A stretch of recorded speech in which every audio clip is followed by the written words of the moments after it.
अस्सलाम वालेकुम दोस्तों, नावल तोहमत तुम्हारे इश्क की सेकंड लास्ट किस्त का दूसरा हिस्सा पेशे खिदमत है। इस बात आखिरी किस्त शुरू हुई जिसके 6 अज्जा हो गए।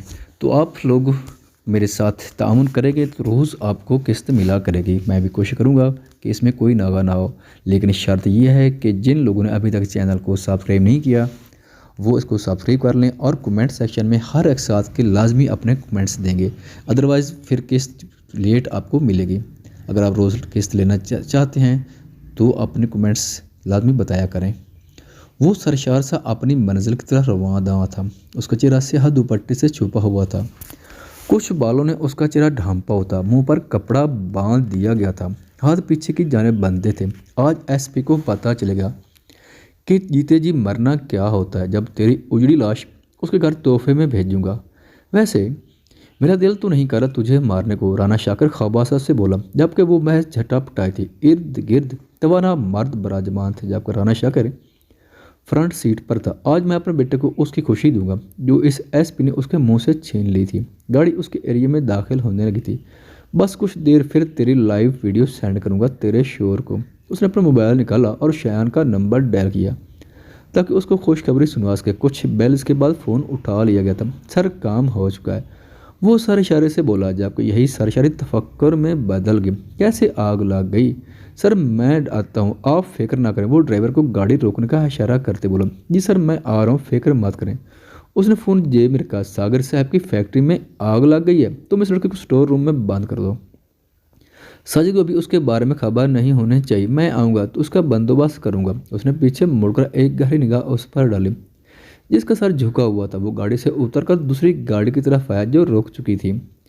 फजर की अज़ान फिजा में गूंजने लगी थी। सफ़र पूरा तो वो कर चुका था, अब हिम्मत नहीं थी कि वो शिया का सामना कर पाता। उसे खुद पर तैश आ रहा था। वो शिया की हिफाजत नहीं कर पाया था। न जाने वो किस हाल में थी। शायान ने उसके साथ क्या किया था, ये सवाल उसे पाल पाल मार रहे थे। उसने एक बार फिर आसमान की जानिब देखा और आंखें मेज ली, गोया खुद को हर लम्हे के लिए तैयार कर रहा हो। वो गाड़ी से उतरा और आगे का सफ़र तय करने लगा। जमील ने उसे सारी सूरत हाल से आगाह कर दिया था। कयूम चौधरी इस वक्त अपनी हवेली में थे, तभी उसे ज़्यादा फिक्र नहीं थी। और मज़ीद पुरसकून बात यह थी कि शायान हवेली से निकल चुका था। अब ये चंद किराए के आदमी उसका कुछ बिगाड़ नहीं सकते थे, लेकिन शजिया की फिक्र पल पल दिल पर कहर ढा रही थी। वो शायान की हवेली के पिछली जानिब आया जहाँ 2 गार्ड पहरा दे रहे थे, जबकि 2 गार्ड अंदर वाले गेट पर थे। उसने चारों जानिब नजर दौड़ाई। जमील को उसने मैसेज किया और उसी पल करीब झाड़ी में आग भड़क उठी। वही एक जानिब दरख्त की ओट में हुआ। गार्ड आग देखते बुखलाए और उस जानिब बढ़े। सूखी झाड़ी की वजह से आग जल्द ही फैलने लगी थी।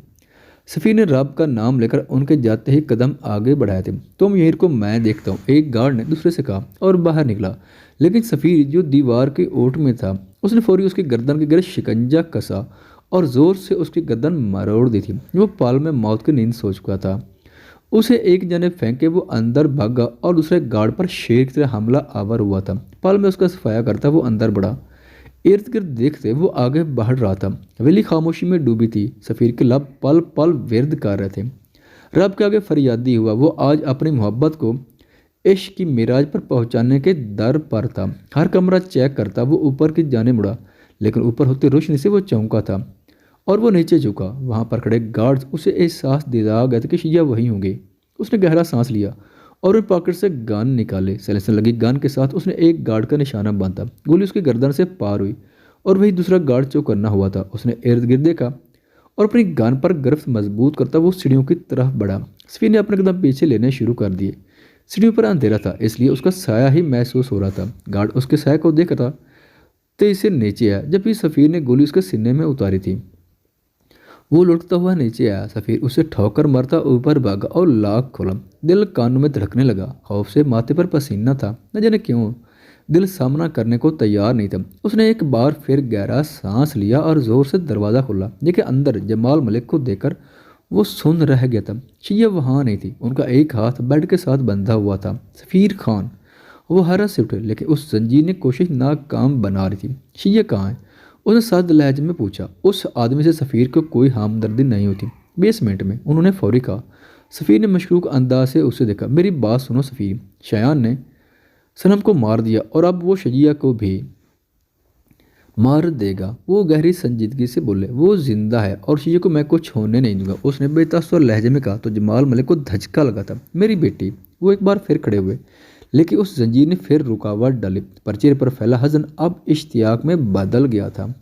मुझे शजीहा चाहिए, अगर उसे कुछ भी हुआ तो मैं तुम्हारे बेटे की वो हालत करूंगा कि मौत भी उसे कबूल नहीं करेगी। वो बेसमेंट में है, वहाँ गार्ड्स का पहरा नहीं है। मैंने उसे बचाना चाहा, लेकिन शायान ने क्या किया उसके साथ।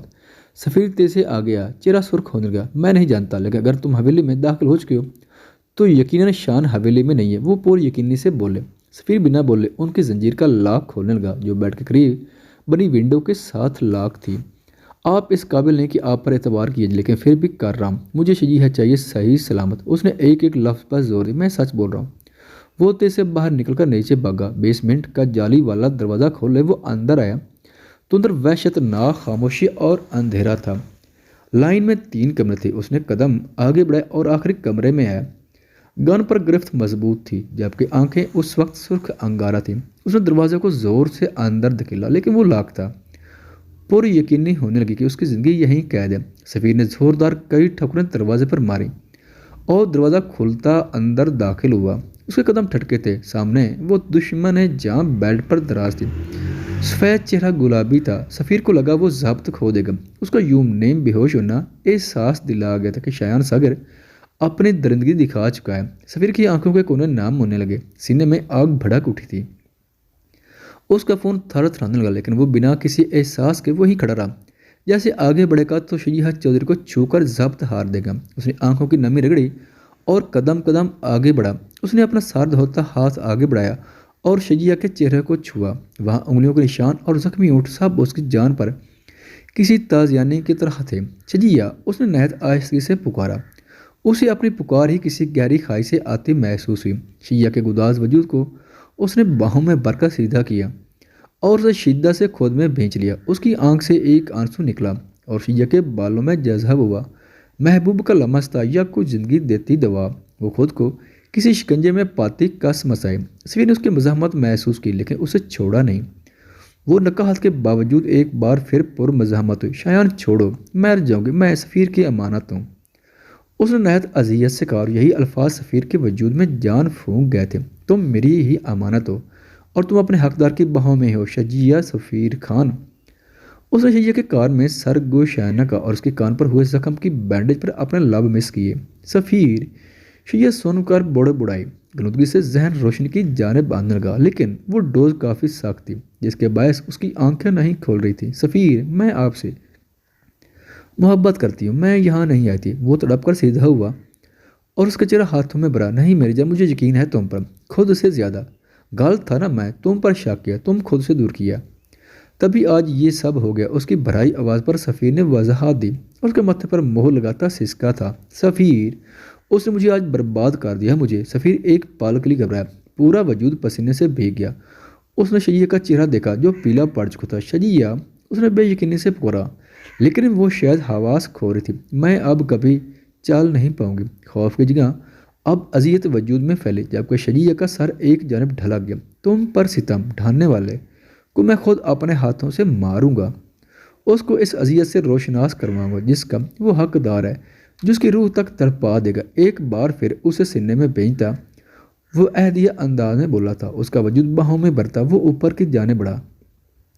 जमाल मलिक की आंखों में उसने करब देखा था। वो वही करब उसे अब हवेली से निकालने में मदद करता, और ऐसा ही हुआ था। शायद अल्लाह की बेआवाज़ लाठी उस शख्स पर पड़ चुकी थी और फिर उन्हीं की मदद से वो शजिया को उस जिंदान से निकाल लाया था कि दोनों पेशेंट अब खतरे से बाहर हैं। सद शुक्र है गोली अंदर नहीं रही थी, वरना उन्हें बचाना बहुत मुश्किल था। फिलहाल वो ICU में रह गए और दूसरे पेशेंट के दिमाग में चोट लगने लगी की वजह से कुछ खदशात हैं, लेकिन जैसे जैसे वो ठीक होगी वो खदशात भी जाते रह गए। डॉक्टर की ये रूह को ताज़गी बख्शती ये नवीद निजदान और जहन दोनों को मुस्कुराने पर मजबूर कर गया था। अब बस सफ़ीर की कॉल का इंतज़ार था। वो कई बार उसे कॉल कर चुका था, लेकिन वो अटेंड नहीं कर रहा था। जमील से मुसलसल राब्ते में था। हम कब तक उससे मिल सकते हैं? यजदान बेकरारी से बोला। फिलहाल तो वो बेहोश हैं, कल रात तक उन्हें मुकम्मल होश आएगा। शुक्रिया डॉक्टर। یزدان فرط جذبات سے اس کے گلے جا لگا۔ سنبھالو خود کو یزدان، زین نے اس کے کندھے پر ہاتھ رکھے قدرے مسکرا کر کہا۔ زین، وہ ٹھیک ہے، میں اپنے اللہ کے سامنے سرخ رو ہو سکوں گا، میں باسط کے ماں باپ کو بتا سکوں کہ میں نے اس کی حفاظت کی تھی۔ تم ضرور سرخ رو ہو جاؤ گے نو فلی یزدان، کیونکہ کچھ لوگ چن لیے جاتے ہیں، تمہارا صبر تمہیں اس مقام پر لایا کہ اللہ پاک نے تمہاری دعا رد نہیں کی، بے شک وہ اللہ دعاؤں کو قبول کرنے والا ہے۔ ذہن اس کے گلے جا لگا تھا۔ اب خود کو ریلیکس کرو اور شایان ساگر کو کال کرو، میٹنگ 11 بجے ہوگی۔ پر تم نے تو بعض کو تو پلان بدلنے پڑتے ہیں۔ ذہن نے چمکتی آنکھیں اس پر جمائی۔ کیا کرنے والے ہو تم؟ یزدان مشکوک ہوا۔ کچھ ایسا جو یہ شایان ساگر کی دنیا ہلا دے گا۔ ذہن، یزدان نے مشکوک نگاہ سے اسے دیکھا۔ ذہن، شایان دوبارہ گاؤں کی طرف روانہ ہو رہا ہے، وحاج نے وہاں آتے اطلاع رہی تھی، وہ بھی ہسپتال میں ہی تھا، تو مسٹر سیگل کال کرو اسے۔ ذہن ایک بار پھر مسکرایا، جبکہ اس نے وحاج کو دیکھا جس کے چہرے پر کوئی تاثر نہیں تھا۔ میں اچھے سے جانتا ہوں تم ہی مسٹر سیگل تھے، اور یہ راز مجھے بہت پہلے پتہ چل گیا تھا۔ اس نے ذہن کو دیکھا۔ یعنی تم مجھے بیوقوف بناتے رہے، وہ سب ایک ڈرامہ تھا۔ بنے بنائے کو کیا بیوقوف بنانا، اتنے سال میٹنگ کرتے رہے اور ایک بھی میٹنگ میں تم پکڑے نہیں گئے، پولیس کی ریڈ نہیں، تو کیا یہ ایسے ہی ممکن تھا؟ وہ استزیہ گویا ہوا تو یزدان کا پارا ہائی ہوا۔ تم دونوں بہن بھائی، اس نے دانت پیسی اور جملہ ادھورا چھوڑ دیا۔ میری بہن تمہاری بیوی ہے، اور اگر اس نے سن لیا تو وہ ہمارے پاس پناہ ڈھونڈنے مت آنا۔ وحاج کا کھلا طنز اس کا دماغ گھما گیا۔ ایک زوردار پنچ اس نے وحاج کے منہ پر مارا۔ وحاج بنا پنچ کا اصل یہ مسکرایا تھا جو یزدان کا چہرہ سرخ کرنے لگا۔ وہ گہرے سانس لیتا وحاج کو دیکھتا رہ گیا۔ اس نے سختی سے مٹھیاں بینچی اور اس پر جھپٹا، لیکن ذہن اس کی گردن کے گرد شکنجہ مضبوط کر گیا تھا۔ کال کرو اسے، وقت نہیں ہے ہمارے پاس۔ چھوڑو ذہن، میٹنگ گئی بھاڑ میں۔ یزدان کے غصے پر وہ خلاف توقع مزید مسکرایا تھا۔ یزدان کو آج ستانے کا اسے الگ ہی مزہ آیا تھا۔ چھوٹے بچے بڑوں سے پنگا لے کر اپنا ہی نقصان کرتے ہیں۔ وحاج نے اس گال تھپ پایا۔ میں تیرا خون پی جاؤں گا ایس پی، بچہ نہیں ہوں میں۔ وہ ذہن کی گرفت میں جھٹا پٹایا، لیکن وحاج مزے سے گنگناتا باہر نکل گیا تھا، جبکہ وہ ذہن کو گھور کر رہ گیا۔ آج کی رات شاید اسے نیند آنا مشکل تھا۔ چہرے پر الگ ہی مسکان پھیلی تھی۔ آج وہ خود کو مغرور سمجھ رہی تھی۔ یزدان کی محبت، دیوانگی، عشق، جنون مکمل اس پر آشکار ہو چکا تھا۔ اس نے ایک بار پھر دیوار پر اپنی اور یزدان کی تصاویر دیکھی۔ ایک دیوار مکمل اس کا عکس پینٹ کیا گیا تھا جو شاید یزدان کا ہی شاہکار تھا۔ یہ اس کا وہ عکس تھا جب ان کی حویلی میں پہلی مرتبہ آیا تھا، جب وہ کچن کی جانب جا رہی تھی اور پھر یزدان سے اس کی ملاقات ہوئی تھی۔ وہی منظر تھا، وہی رنگ تھا، اور تعبیر جان گئی تھی۔ ایک جانب یزدان اور تعبیر کی تصاویر تھی، یعنی وہ جتانا چاہتا تھا کہ وہ اور تعبیر ساتھ ہیں، ہر قدم پر یزدان اس کا عکس بنے گا، اور ایسا ہی تو تھا، وہ عکس بن گیا تھا۔ وہ سرشار سے چیئر پر بیٹھی ان مناظر کو دیکھتی مسکراتی جا رہی تھی۔ وقت گزرتا جا رہا تھا، لیکن اسے پرواہ نہیں تھی۔ روز اس کے کمرے میں آئی تو تعبیر کو وہاں دیکھ کر حیران ہوئی۔ روز باسط کیسا ہے؟ اور سنم کچھ خبر آئی؟ روز کو دیکھتی وہ کھڑی ہوئی اور بے قراری سے پوچھا، میم وہ ٹھیک ہے، باسط سر اب خطرے سے باہر ہیں، میں آپ کو یہی بتانے آئی تھی، لیکن یہاں دیکھ کر مجھے حیرت ہوئی۔ تعبیر خوشی کے آنسو باتی اس کے گلے جا لگی۔ اللہ کا شکر ہے روز، آج میری ہر الجھن سلجھ گئی، آج میرا دل پرسکون ہے، بالکل پرسکون۔ روز سمجھ گئی تھی کہ اس کا اشارہ کس جانب ہے۔ یہ تو اچھی بات ہے میم، لیکن آپ باس کو ایک بار پھر ناراض کر چکی ہے، میں اسے اب کبھی روٹنے نہیں دوں گی۔ بس جلدی سے باسط اور سنم ٹھیک ہو جائیں، پھر میں سب ٹھیک کر دوں گی، میں یزدان کی ناراضگی کو چٹکیوں میں ختم کر دوں گی۔ اس نے روز کو دیکھتے پورے یقینی سے کہا، میں آپ کے لیے دعا کروں گی۔ روز نے تعبیر کے ہاتھ تھامے کہا تو تعبیر بھیگی نم آنکھوں سے مسکرائی تھی۔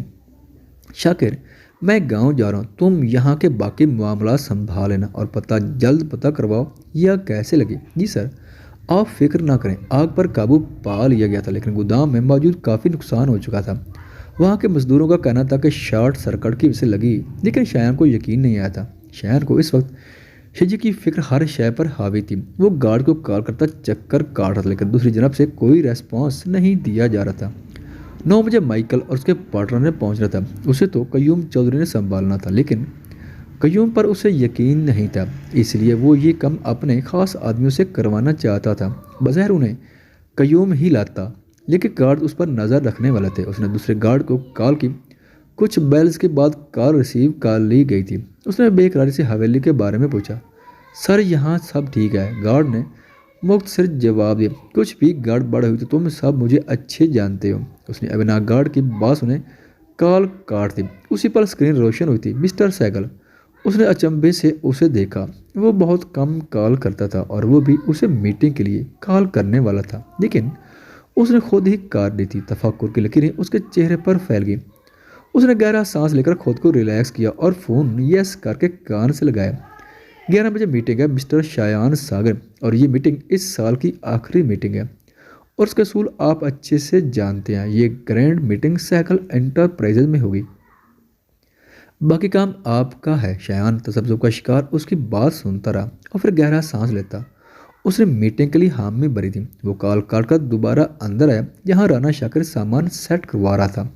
شاکر سب کچھ ہمارے کرنے سے پہلے ہی ہو چکا ہے۔ اب کل تم 11 بجے نوفل یزدان کے مینشن جانا۔ اس بہانے باسط کی موت کا افسوس بھی کر لینا۔ اور ہاں، جس وقت مائیکل کے پارٹنر آئے گے اسی وقت تم ایس پی کو کال کرتا کہ اس کا دھیان بڑھ جائے۔ پر سر، وہ لڑکی ایس پی کی بیوی، وہ کہیں نہیں جا رہی۔ پہلے میرا کام ہو جانا چاہیے، پھر جو مرضی کرنا۔ پر اگر ایس پی کو وہ مل گئی تو تم کیا عورت ہو جو ہاتھ پر ہاتھ رکھ کر بیٹھے رہو گے؟ اسے ایسا الجھانا کہ وہ تھک کر اپنی بیوی خود تمہارے حوالے کر دے۔ شاکر کا کہا گونجا تھا، مگر فی الحال تم اس کے پاس نہیں جاؤ گے، ٹھیک ہے سر؟ وہ دل محسوس کر کے رہ گیا تھا۔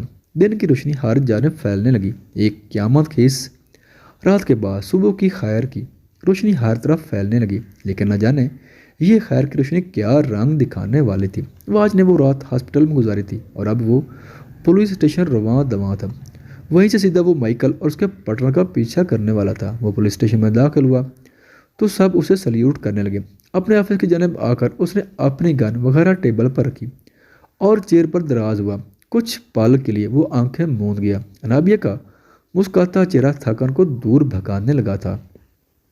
لبوں پر بوجھل مسکان پھیل گئی تھی۔ وہ گہری نیند میں جانے لگا، لیکن نیند کا خمار پال میں ٹوٹ گیا جب فون کی چنگھاڑتی آواز نے اسے آنکھیں کھولنے پر مجبور کیا۔ اسکرین پر رانا شاکر کا نام دے کر اس کے ماتھے پر بال پڑے۔ لب بھیج کر اس نے فون کان سے لگایا۔ کیسے ہو ایس پی و حاج سلطان؟ دوسری جانب سے اس کی کھنکتی آواز پر وہ خاموش رہا۔ یہی سوچ رہے ہو کہ میں نے تمہیں کال کیوں کی؟ تو زیادہ مت سوچو، بس اپنی لا علمی پر افسوس کر لینا۔ کیا بکواس کر رہے ہو؟ وہ آج کرکتی سے بولا۔ بکواس نہیں، تمہاری عقل پر ماتم۔ ویسے ایک نمبر کے بے وقوف آدمی اتنی خوبصورت بیوی کو کوئی اتنے بڑے گھر میں تنہا چھوڑتا ہے؟ اچھے سے جانتے ہو ایسا خوبصورت مال تو ہر کوئی نوچنے کو تیار رہتا ہے۔ بکواس بند کر ورنہ تیری جان لے لوں گا۔ وہ آج دڑا تھا جبکہ چہرہ سرخ ہو گیا تھا۔ اس وقت اگر شاکر اس کے سامنے ہوتا تو اب تک وہ اس کی جان لے چکا ہوتا۔ دوسری جانب سے اس کا کہکا گونجا تھا۔ اپنے گھر جا کر دیکھ، تیری بیوی اس وقت میرے پاس ہے، پر افسوس میں اسے تھوڑا دور ہوں، ورنہ تجھے لائیو ویڈیو دکھاتا۔ وہ آج ایک پل کے لیے سن رہ گیا تھا جبکہ رانا شاکر کا کہکا اسے فون سے سنائی دے رہا تھا۔